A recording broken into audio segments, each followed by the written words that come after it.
കൂരിരുട്ടിന്റെ കീടാത്തിയെന്നാൽ സൂര്യപ്രകാശത്തിനുറ്റതോയി ചീത്തകൾ കുത്തി വലിക്കെങ്കിലും ഏറ്റവും വൃത്തി വെടിപ്പെയ്യുന്നോൾ കാക്കേ നീ ഞങ്ങളെ സ്നേഹിക്കലും കാക്കണം സ്വാതന്ത്ര്യം എന്നറിവോൾ പൊന്നുപൂലേരിയുണർന്നെണീറ്റു ചെന്നു കിയക്കു നീ പൂട്ടിയിടുമ്പോൾ.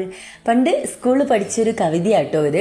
രാവിലെ തന്നെ കാക്കേൻ്റെ കരച്ചിലൊക്കെ കേട്ട് അടിപൊളിയായിട്ട് എണീറ്റു, ജിമ്മിലൊക്കെ പോയി. അങ്ങനെ പോകുന്ന സമയത്ത് ഇങ്ങനെ മൈൻഡിലേക്ക് കുറച്ച് കാര്യങ്ങൾ ഓടി വരികയാണ്. മാനിഫെസ്റ്റേഷൻ നമ്മൾ കേട്ടിട്ടുണ്ടാവില്ലേ? മാനിഫെസ്റ്റേഷൻ ഒരു തരത്തിലല്ലെങ്കിൽ മറ്റൊരു തരത്തിൽ പറയുകയാണെങ്കിൽ നമ്മൾ എന്താണോ ചിന്തിക്കുന്നത് അത് തന്നെയാണ് നമ്മുടെ ലൈഫിൽ വരിക. നെഗറ്റീവായിട്ട് നമ്മൾ ചിന്തിക്കുകയാണെങ്കിൽ അത് തന്നെ വരുള്ളൂ. എനിക്ക് ഈ മാനിഫെസ്റ്റേഷനിൽ അങ്ങനെ വിശ്വാസമൊന്നും ഉണ്ടായിരുന്നില്ല. പക്ഷെ ഞാൻ എപ്പോഴും ചിന്തിച്ചുകൊണ്ടും പറഞ്ഞുകൊണ്ടിരുന്ന, മറ്റുള്ളവരോടല്ല എന്നോട് തന്നെ ഞാൻ കമ്മ്യൂണിക്കേറ്റ് ചെയ്തിട്ടുള്ള രണ്ട് കാര്യങ്ങളുടെ ലൈഫിൽ ഒരു കാര്യം നടന്നപ്പോൾ തന്നെ എനിക്കൊരു ഭയങ്കര ഒരു വണ്ടറായിരുന്നു.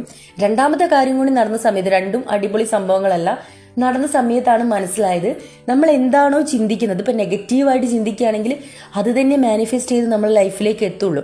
അപ്പം നമ്മൾ യൂണിവേഴ്സിനോട് എപ്പോഴും സന്തോഷത്തിൽ ഹാപ്പി ആയിട്ട് പോസിറ്റീവായിട്ട് കാര്യങ്ങൾ പറഞ്ഞു നോക്കിയാൽ നമ്മളെ ലൈഫിലും അത് തന്നെയാണ് വരിക. അത് ഇല്ലല്ലോ ഇതില്ലല്ലോ എന്ന് പറഞ്ഞ് വിഷമിച്ചാൽ അത് ഉണ്ടാവാതിരിക്കേ ചെയ്യുള്ളൂ. എന്നാൽ എനിക്കത് കിട്ടും, ഞാനത് നേടി എന്നൊന്ന് പറഞ്ഞു നോക്കിയേ, അത് തന്നെയേ നമ്മുടെ ലൈഫിൽ സംഭവിക്കുള്ളൂ. അപ്പം നമുക്കെങ്ങനെയാ അങ്ങനെ ഒന്ന് ചെയ്തു നോക്കല്ലേ?